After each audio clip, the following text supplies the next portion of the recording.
Tu es prêt sur le texte? Okay. On voit les versets ici. Là-haut? Ouais. Vraiment, ce que je veux dire est très important. Je veux parler des paroles négatives. Les paroles négatives qui sortent de notre bouche. Avant de parler des paroles négatives, je vais déjà commencer par montrer que lorsque tu avais créé le monde, c'était par une parole positive. On le voit dans tout dans Genèse chapitre 1, à partir du verset 3. Genèse 1, à partir du verset 3.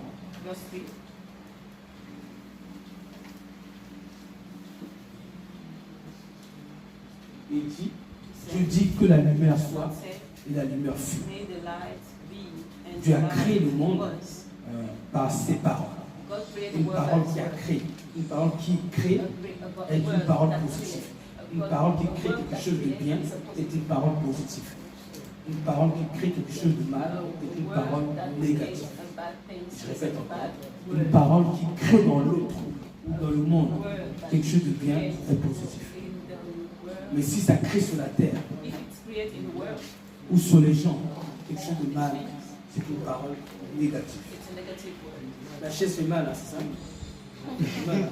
En changeant, on mettra une meilleure chaise là-bas. C'est celui qui me cause tout. Voilà, ça c'est la dame avec son mari. On est tous. Regardez. Je prends le texte d'Apocalypse 19, verset 10. Que le Seigneur m'accorde la grâce d'être patient. Revelation 9, verse 10. Celui je vais arranger. Je suis sûr. Pourquoi que. On voit les deux. On voit les deux. Oui, les deux. Ok. Donc, le texte dit quand je vous donne le texte, descends quand même pour le texte. Pourquoi on voit le texte là? Voilà. Non, ça se lit. Le texte en bas. Pas d'en bas. Pour que celui qui suivra, voit aussi le texte. Apocalypse 10, 19, 10. C'est 19? 19, 10. L'ange était avec Jean, et Jean dit, je tombais à ses pieds pour l'adorer. Mais il me dit, garde-toi de le faire, je suis ton compagnon de service, et celui de tes frères qui ont le témoignage de Jésus. Adore Dieu. Car le témoignage de Jésus est l'esprit de la prophétie. Il dit adore Dieu. Car le témoignage de Jésus est l'esprit de la prophétie. Ce qui veut dire un chrétien est un prophète. Un chrétien est un prophète qui parle de la parole. L'esprit qui est censé animer les chrétiens, c'est un esprit qui est lié au témoignage de Jésus.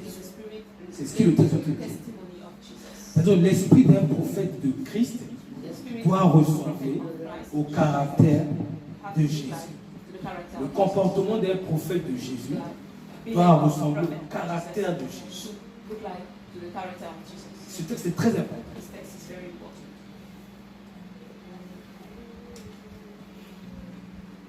Les paroles d'un prophète de Jésus doivent ressembler au caractère de Jésus. C'est pourquoi il dit, car le témoignage de Jésus, il prend le témoignage de Jésus, c'est ça l'esprit de la prophétie, l'esprit du message. Maintenant, est-ce que Jésus était le créateur du bien ou le créateur du mal? Quelles sont les paroles négatives qui sortent de notre bouche? Et je parle comme en étant moi-même. J'étais un bon instrument de paroles négatives jusqu'à ce que Dieu me transforme par la grâce. Et on a dit tout à l'heure le texte que les hommes étaient insensibles. J'étais insensible. Les paroles négatives étaient comme tu es nul. Vous voyez, vous êtes avec une personne qui nous fait faire des erreurs. Et nous, on va lui dire quoi? Nous fait se tromper. Ça va? Always make mistakes. Non mais je sais pas dire tu es nul en anglais.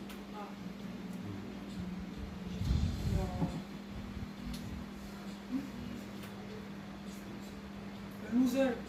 Loser. Loser? Ouais, loser. You are a loser. Okay. You are a loser. Donc, qu'est-ce qui se passe si moi je dis à l'autre, tu es nul? Mais j'ai en moi la parole de vie. J'ai l'esprit de Jésus en moi. Je dis à l'autre, tu es nul. Bon, qu'est-ce qui se passe si un parent dit à son fils, mais tu sers à rien, t'es nul. Qu'est-ce que ça va créer dans la pensée du fils? Parce que dire, mais si papa dit que je suis nul, c'est que je suis nul. Maintenant, à ce moment-là, la parole de papa a créé quoi? Ça a créé le bien ou ça a créé le mal? Ça détruit. Combien nous disons ça aux enfants, à ceux qui nous ont fait du mal? Tu sers à rien. Un jour, que Dieu me pardonne, j'ai fait cette erreur au travail. J'ai dit à un collègue, toi tu es le plus nul de ton travail. Vous voyez? Il n'a pas du tout aimé, il est parti. Après, le Seigneur m'a reproché. J'ai dit, effectivement, c'est vrai, je ne peux pas faire ça. Faisons attention aux paroles négatives. On dit aux autres, tu n'es pas intelligent. Parce qu'effectivement, la personne n'a pas l'air intelligente. Mais nous, parce qu'on constate, on dit, tu n'es pas intelligent. C'est parce que Dieu aurait fait. Dieu ne dit jamais d'une personne, tu es nul. On avait vu le verset, je ne sais plus c'est quel texte où Jésus avait dit, celui qui dit à son frère, Raka, insensé, il mérite la gêne. Tu n'es pas le droit de dire à une personne, même s'il y en a des actions, de dire une parole négative sur sa vie. Je suis en train de créer le mal dans sa vie. Je suis en train de lui donner une mauvaise confiance en lui-même. Je lui donne un mauvais regard sur lui-même. C'est-à-dire que, comme le texte Kevin dit, la foi vient de ce qu'on entend, non? On a la foi par rapport à ce qu'on entend. Alors, à force de dire à son époux, à son épouse, tu ne sais même pas, tu ne sers à rien du tout, j'aurais pas dû t'épouser, ou je n'aurais pas dû ceci, ou je sais que il y a quelqu'un ici qui dit qu'elle a entendu son père nous dire, je regrette que tu ne sois pas un garçon. C'est une fille, c'est son père. Et ça l'a blessé, les 40 années de sa vie, ça l'a blessé. Et pendant qu'elle était jeune, elle faisait tout pour ressembler à un garçon, elle s'habillait comme des garçons, on regardait les parents négatifs. Il a juste dit, j'aurais voulu que tu sois un garçon. On ne mesure pas l'impact. C'est-à-dire que ce petit message que je partage est vraiment ultra important. Parce que nous sommes en train de dire, nous croyons en Jésus. Nous marchons avec Jésus. Nous prenons que notre Dieu est un Dieu d'amour. Et que nous marchons dans l'amour. Oui, l'amour, c'est aussi veiller à ce qu'aucune de nos paroles soit une parole mauvaise. C'est une parole qui construit et qui ne détruise pas. Qui ne casse pas l'état d'âme de la personne. Parce que, puisque le texte dans Romains dit que la foi vient de ce qu'on entend. C'est-à-dire qu'un homme mauvais dans ce monde-là, je ne vais pas dire son nom, un influenceur qui avait créé des guerres partout avec l'Allemagne, il disait quoi? Un mensonge trop souvent répété devient une vérité, non? Donc à force de dire un mensonge, la personne va dire que c'est vrai, va y prêter foi, va croire. Mais qu'est-ce qui se passe maintenant si moi je dis tout le temps à ma femme, à mon fils, tu es nul, tu ne sers à rien, tu n'aurais pas dit ceci, tu n'aurais pas dit cela, tu n'es pas ceci, tu ne arriveras jamais, toi, tout est négatif. Elle va finir par croire que ce que je dis est vrai. Elle finira par croire ça. Donc, Samuel, dans ta vie, quand tu seras malade, attention aux paroles négatives.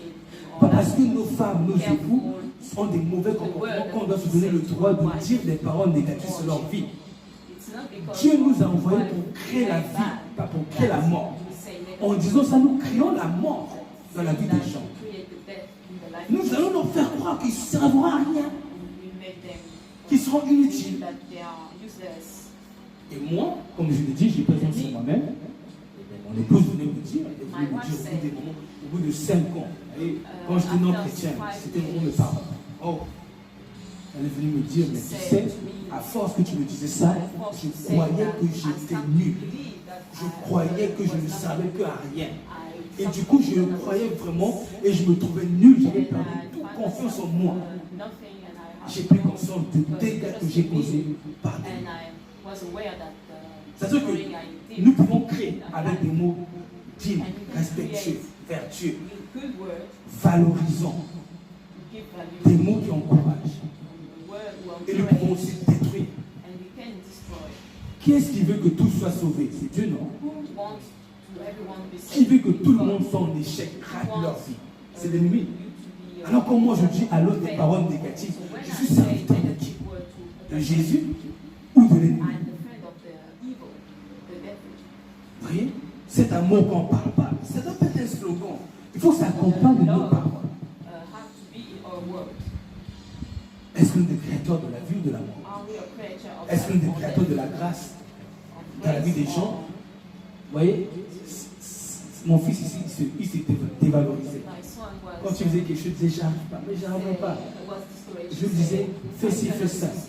Il faisait, après il disait je n'ai pas fait la suite parce que j'avais peur que tu ne sais pas où. Et j'ai dit non, mais confiance en toi. J'ai entendu quelqu'un me dire dis-lui qu'il est intelligent. Il dit tu es intelligent, tu n'es pas nul. Tu peux le faire, si tu n'arrives pas, c'est pas grave. Tu aurais essayé. Et quand il essayait, il arrivait très bien. Je disais, tu vois, ça lui a fait reprendre confiance en lui. Et moi, ça m'a encouragé aussi à faire attention aux paroles qu'on peut dire à un enfant. Sous hypothèse que l'enfant a un mauvais comportement, nous on le qualifie sur son comportement. Aimer, c'est veiller sur nos paroles pour ne pas créer le décès du diable dans la vie des gens. Parce que la sœur que j'ai dit que son père lui disait tout le temps, j'aurais voulu avoir un garçon. En premier, elle commençait à ressembler à un garçon. Elle était une fille. Le dessein de l'ennemi, c'est que la femme cherche à ressembler à un garçon, n'est-ce pas? C'est servi de la parole de son père. Donc, ne disons pas seulement Jésus est Seigneur de la bouche, en nous laissant aller par tout débordement de langage. J'ai dit tout à l'heure que le témoignage de Jésus est l'esprit de la prophétie. C'est-à-dire que le messager de Jésus, l'envoyé par Jésus, donne l'expression de son caractère. Le texte de Luc 9, à partir du verset 56. Non, plus on va aller même à partir du verset 52.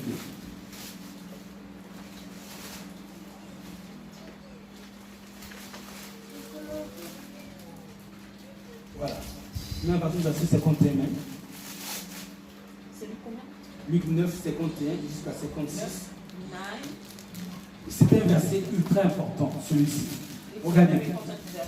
Ce verset est le verset qui m'a éclairé. Quand j'ai vu dans la Bible les serviteurs de Dieu avoir un mauvais comportement, moi j'ai cru que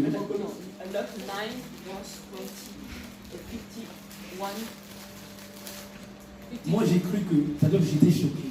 Quand j'ai vu dans la Bible des serviteurs de Dieu avoir un mauvais comportement.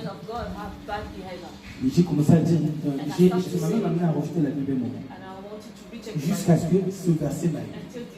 Par ce verset, Jésus m'a montré que c'est pas parce que mes serviteurs ne font pas ce que je dis que c'est moi qui leur dis de faire ça.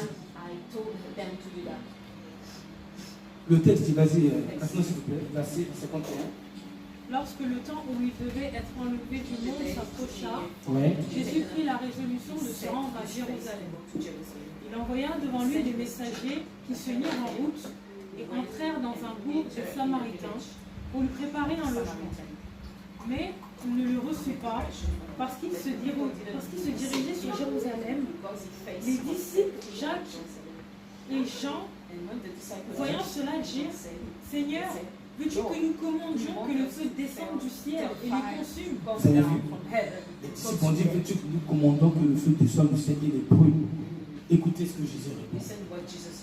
Jésus se tourna vers eux et les réprimanda en disant « Vous ne savez de quel esprit ?» Et il a d'abord reprimandé. Pour montrer que ça, c'est pas de lui. Vas-y. Vous ne savez de quel esprit vous êtes animés. Le Fils de l'homme est venu non pour perdre les âmes des hommes, mais pour les sauver. Très bien. Ça veut déjà dire que tout serviteur de Jésus, pisse dans la Bible ou pas dans la Bible, quand on voit en train de perdre des âmes, ce n'est pas l'esprit de Jésus qui l'envoie. Ce n'est pas l'esprit de Jésus. Jésus dit, mais ces serviteurs, vous ne savez pas de quel esprit vous êtes animés. Ce n'est pas mon esprit. Rappelez-vous, j'ai dit tout à l'heure que le témoignage de Jésus est l'esprit de la prophétie. C'est l'esprit qui doit animer celui qui est envoyé par Jésus. Et le témoignage de Jésus, c'est son caractère salvatrice. Il est là pour sauver. Il n'est pas là pour perdre. Il est là pour construire. Il n'est pas là pour détruire. Il n'est pas là pour détruire avec des mots durs, des mots blessants, des mots rabaissants, des mots décourageants, des mots injuriants. Ça, ce n'est pas l'esprit de Jésus. Même si mon employeur, parce que je travaille mal, me dit, toi tu es nul, tu ne sers à rien, ce n'est pas Jésus qui l'a dit. Ce n'est pas parce que je travaille mal aujourd'hui que demain je travaillerai mal.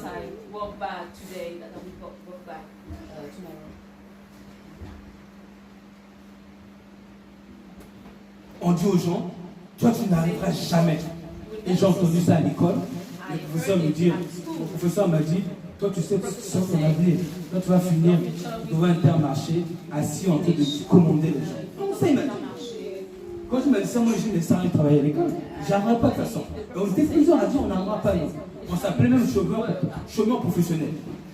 On s'appelait comme ça. Parce qu'on disait qu'on n'arrivera pas. Mais le professeur, quand même, il a quand même 45 ans. Nous, on est des gamins, on a 18 ans, 17 ans. Lui qui connaît la vie, je l'entends me dire que toi, tu n'arriveras pas. La foi vient de ce qu'on entend. On y a cru. Du coup, qu'est-ce qu'on faisait de nos journées? On restait assis devant l'immeuble, à voir les voitures passer, depuis 10h jusqu'à 20h21. C'était ça qu'on faisait. On se disait, nous sommes des chômeurs professionnels, on n'arrivera pas à cause des paroles. Donc, bien aimé, les paroles négatives sur la vie des gens peuvent les détruire. Ça change son avenir. Ça construit le projet du diable dans sa vie. Ça détruit le projet de Dieu dans sa vie. Les paroles négatives qui sortent de nous. Jésus a dit, je ne suis pas venu pour perdre les âmes. Je ne suis pas là pour détruire les âmes. La pensée de dire les choses négatives sur la vie de quelqu'un ne vient pas de l'esprit de Jésus. Jésus le Sauveur. Même si c'est un de ses pasteurs qui le dit. Même si c'est un pasteur qui a dit maudissez celui qui a fait ça. Jésus lui a dit bénissez ceux qui vous maudissent. C'est-à-dire prononcer une parole de bénédiction pour créer la vie dans leur vie, dans leur futur. Dites-lui, toi tu te marieras. Toi tu te marieras. Même si on entend, même si on voit que lui ne peut pas se marier, toi tu te marieras au nom de Jésus. Créons la vie dans la vie des gens. Créons la vie. Alors on peut être des instruments de vie ou de destruction. C'est pas parce que ma femme ne sait pas faire la cuisine que je vais dire toi tu es nul, tu n'arriveras à rien. Oui, même quand je le dis, je suis un gêne. Parce que ça fait tellement longtemps que je n'ai pas dit ça. Je suis un gêne, je n'ai pas envie de reprendre l'habitude de le dire parce que je l'ai dit.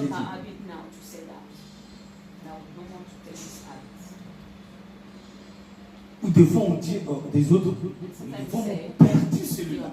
C'est parce qu'on dit quand une personne comprend mal l'évangile, elle a perdu le frère. Vous voyez ce qu'on est en train de prononcer? Que Dieu nous fasse grâce. Je ne vais pas rentrer dans l'exemple, mais il y a un prophète de la Bible qui a dit une parole négative à quelqu'un. La personne est morte. Et ce même prophète, Jésus lui a dit paie mes problèmes. Paie mes problèmes. Feed my sheep. Jesus said to me, feed my sheep. C'est même Éphésiens 4, verset 29.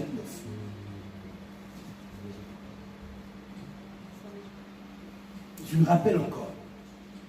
Le témoignage de Jésus, c'est l'esprit d'un prophète. Un prophète est là pour créer la vie, créer l'amour, construire. Si on est chrétien, je commence à dire, franchement, notre employeur nous a tellement volé, vraiment. Lui, ce serait bien que son entreprise se perd, s'arrête. Est-ce que je suis en train de créer ou je détruis? Jésus n'est pas venu pour détruire une personne qui faisait du mal. À la femme adultère, il a dit, va et ne pêche plus. Il a créé la vie. Il a dit, je ne te condamne moi non plus.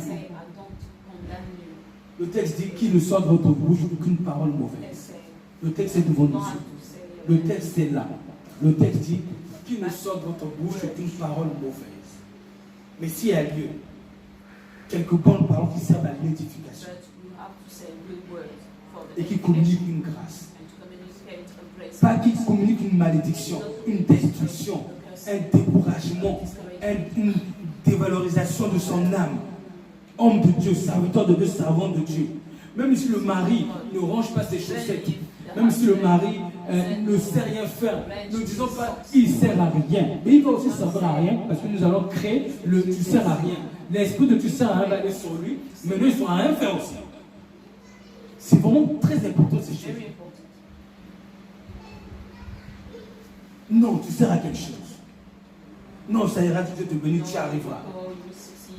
Non, ne t'inquiète pas. Tu arrives pas aujourd'hui, mais demain tu y arriveras.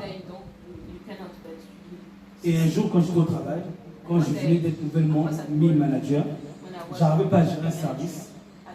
Et le manager qui était au-dessus de moi, il m'a dit oui, tu arriveras, t'inquiète pas, tu arriveras. Ça m'a encouragé. Et je suis arrivé aussi. Il ne croyait pas. Ça m'a encouragé. Encourageons les autres dans nos paroles.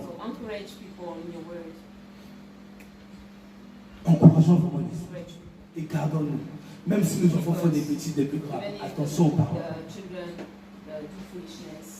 Dieu a créé la vie avec ses paroles. Il n'a pas créé la mort. C'était un petit message pour nous rappeler. Attention aux paroles négatives, mais sans prendre de paroles positives. Parce que Christ est venu pour positiver la vie de tous. Tous. Tous. Quiconque parmi nous ne positive pas la vie de tous est adversaire de Jésus. Il y a un texte qui dit, celui qui n'est pas avec moi est contre moi. Et celui qui ne réunit pas avec moi, il disperse. Soyons instruments de Jésus et non pas de l'ennemi. Tout en évoquant le nom de Jésus. Que Dieu nous bénisse. En fait, c'est important, surtout dans les messages comme ça, quand c'est des messages qui sont vraiment importants, qu'on prenne ce message. Qu'on prenne ce message d'abord pour nous, en fait. Pour notre propre édification, en fait, à nous, en fait. C'est vraiment important. Et notamment en lien avec ce que son message disait, il a été en fait blessé en fait par des paroles. Et du coup, sur cette base-là, si en fait moi j'étais blessé par les paroles, c'est que je veille à ne pas en fait rendre ce qu'on m'a fait en fait. Que je veille à ne pas rendre le mal en fait ce qu'on m'a fait. Et ça c'est vraiment en fait l'amour du Christ en fait. Et en lien avec ce que Rodez a dit, c'est vrai en fait que quand notamment en fait on dit dans votre parole du vie, je sais pas, j'aurais jamais vu t'es bougé, oui mais je ne mérite pas, mais oui, t'es ci, t'es ça. En fait ça cache en fait une racine d'orgueil et de fierté en fait. En fait quand on dit ça en fait c'est qu'on se pense meilleur que l'autre en fait. C'est qu'on en fait on méprise l'autre, on pense que la personne en fait n'est pas digne de nous en fait. Alors qu'en réalité, il n'y a que le Seigneur en fait qui peut dire en fait qui est digne en fait. Et justement, on a vu que le Seigneur, bien qu'on n'était pas digne, mais en fait, il nous a rendus dignes en fait par sa mort. Et je pense qu'on doit faire de même aussi dans notre vie de tous les jours.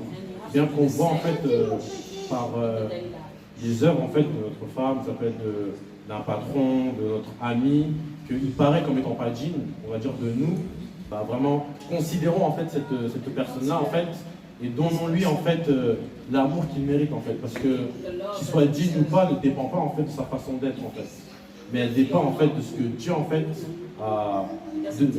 dépend en fait de ce que Dieu en fait a fait pour lui en fait, parce que Dieu en fait l'a tellement aimé qu'il est venu mourir pour cette personne-là en fait. Donc moi, qui je suis en fait pour dire en fait que cette personne-là n'est pas digne, qui je suis pour dire en fait que tu ne me mérites pas ou que voilà, je sais pas, n'importe quel terme négatif que je peux dire à ma femme. Et c'est vraiment pour nous encourager en fait à vraiment veiller à ça et à, comme je disais l'autre jour, à vraiment user de réflexion. Vraiment user de réflexion. À vraiment user de réflexion et vraiment peser en fait nos paroles en fait. Vraiment faire en fait la pesée de la pensée et veiller aux paroles que je dirai en fait, aux conséquences que mes paroles vont avoir en fait sur mon prochain en fait. Et vraiment se dire, si j'aime mon prochain comme moi-même, est-ce que si je dis ça, est-ce que moi en fait à sa place, est-ce que je l'aurais bien pris en fait? Donc voilà ce que je voulais dire, c'est vraiment pour nous encourager aux paroles positives. Voilà, que le Seigneur nous garde. Ça, c'est pour moi ultra important. Ultra important. je vais nous demander de faire quelques exercices. Rachel, est-ce que tu souhaites une parole, les sons que tu as reçus, autre que ce que j'ai dit ici?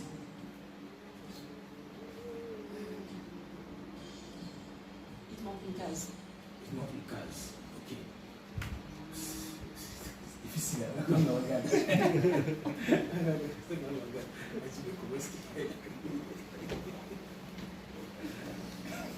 Non, c'est pourquoi je fais des exercices. Il faut qu'on sache. Il faut qu'on entende comment c'est horrible en fait. Pour ne jamais oser aller les dire en fait. Il faut qu'on entende ça. Est-ce que tu t'en souviens encore d'une autre Rachel? Tu réagis comme une gamine de 4 ans. Tu réagis comme une gamine de 4 ans. Vas-y, encore une autre. Quand tu faisais ça. Vous voyez? Et ça, t'as pas vu ce que Rachel a fait? Vas-y. Vous voyez? Non, mais c'est très important. Sinon on va finir nos machins. On va rentrer chez nous. On va faire ça à nos femmes. On va pas se rendre compte que nous sommes en train de nous. C'est très important. Il faut les dénoncer. Vas-y, Rachel, il y avait quoi d'autre encore? Ouais, bon, t'es pas intelligente. Plus fort, s'il te plaît. T'es pas intelligente. Kindness, intelligence. Voilà, en fait, c'est la stupéfaction en fait, devant une situation qui est arrivée. Mais comment tu as pu faire ça, toi, en fait? When you're shocked, you say, how can you do this? Oui, même ton frère ou ta sœur n'aurait pas fait ça. Même une autre personne n'aurait réagi pas comme ça. Another person will not do that. Another person will react like this. Ça dévalorise tout ça. It devalorizates. Vous voyez, on ne peut prêcher que là où Dieu nous a transformés. Sinon, je me sentirais mal de prêcher ça. Je me sentirais totalement inutile. Prêcher ça. Je ne peux pas prêcher ça alors que, vous voyez. C'est important en fait ce qu'elle a fait de dire pour qu'on voie. Là où, moi, ce qui me touche, c'est vraiment ce qu'elle a fait là. Ou bien ce qu'elle a dit, où on fait. Mais comment tu as pu faire une chose comme celle-là? C'est-à-dire que la personne est nulle. Ce que ça veut dire, c'est ce que ça transmet comme message. Au lieu qu'on se calme, qu'on explique la chose tranquillement. Bon, c'est très grave ce que tu as fait, mais nous, on a des expressions qui disent à la personne qu'elle est. C'est très important. C'est très important qu'on s'arrête pour se regarder devant un miroir. Le miroir de la parole de Dieu. Le miroir de Jésus-Christ qui est le témoignage de la prophétie. Si nos paroles se tiennent dans Christ. Parce que le tout, c'est pas de prêcher là. On prêche. Donc, à nous de nous exercer par la grâce de Dieu. À vraiment faire attention à ce que nous disons pour créer la vie et ne pas créer la mort. J'ai vu que derrière la parole, les gestes que Rachel a fait, ça là. J'ai vu que même les mouvements, les actions, même le comportement, ça détruit. Ça dégeste, ça détruit. Que Dieu nous aide. Et moi-même, je prends conscience. Hein. Donc, même quand je dis ça, donc ça, c'est détruit comme ça alors. On remuer simplement la tête. Hein? On remuer simplement même tourner la tête comme ça. Même faire. Non, cette femme-là, dans ton cœur, même ça. C'est pas facile. Hein? C'est loin d'être facile. Voilà, ça. Ça. Et c'est pas possible. Autrement dit, c'est pas possible qu'elle lutte. Vous voyez? Non. Ce message est une nécessité qu'on s'arrête pour s'observer. Pour s'examiner nous-mêmes. Plus de nous accorde sa grâce. Vraiment, je prends ce message en considération. Je vraiment prends ce message en considération. D'être changé vraiment pour que notre langage corporel soit une expression de bénédiction. Où nous considérons la vie. Et dire que même ça, je peux détruire quelqu'un. Effectivement, mon boss m'a fait ce Saint-Jour. J'ai fait. Je me suis trompé sur quelque chose. Il est venu, il n'a rien dit. Il m'a appelé à faire. Juste ça. Moi, je l'ai vu, hein. Mais j'ai dit, il va te dire, je suis nul en fait. Moi, je me suis dit ça. Effectivement. Effectivement, que Dieu nous accorde la grâce. Maintenant, une chose, pas parce qu'on voit un frère ou une soeur commencer encore à avoir des paroles de ce genre qu'on va comme ça dire, t'as entendu le message, tu recommences encore. Attention, attention, on sommes tous dans le perfectionnement. On est dans le perfectionnement. On est en train d'avancer petit à petit. Je prends ça pour moi-même. Hein.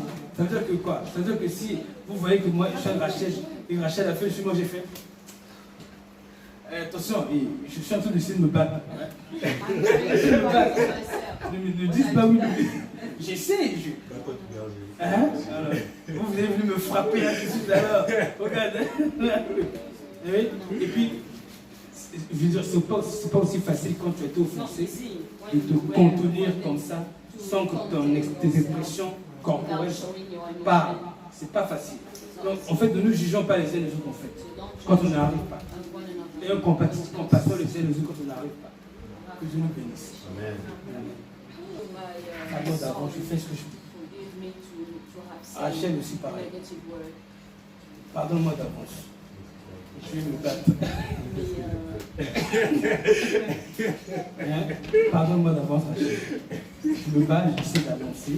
Et si tu vois que je recommence, Samuel, si tu vois que je dis des paroles dévalorisantes, pardonne-moi d'avance. D'avance. Rachel, pas la réservation du péché. J'implore la grâce de Dieu dans sa vie pour moi. Non, c'est pas par rapport à ça. Ça veut dire si par exemple la parole dit ça saute, tu as déjà me demandé pardon d'avance pour ça. Non, pas exactement. C'est plutôt pour lui donner d'avoir de la patience à mon égard. C'est-à-dire que je suis conscient que on est conscient qu'on veut arrêter. On va peut-être pas arrêter tout de suite. C'est la grâce de Dieu qui va nous amener. Et le temps que la grâce de Dieu m'amène, je suis en train de montrer que j'ai la volonté, mais non le pouvoir. Et c'est ainsi que vous qui recevez des paroles blessantes, vous devez regarder les autres. On a la volonté, mais on n'a pas le pouvoir.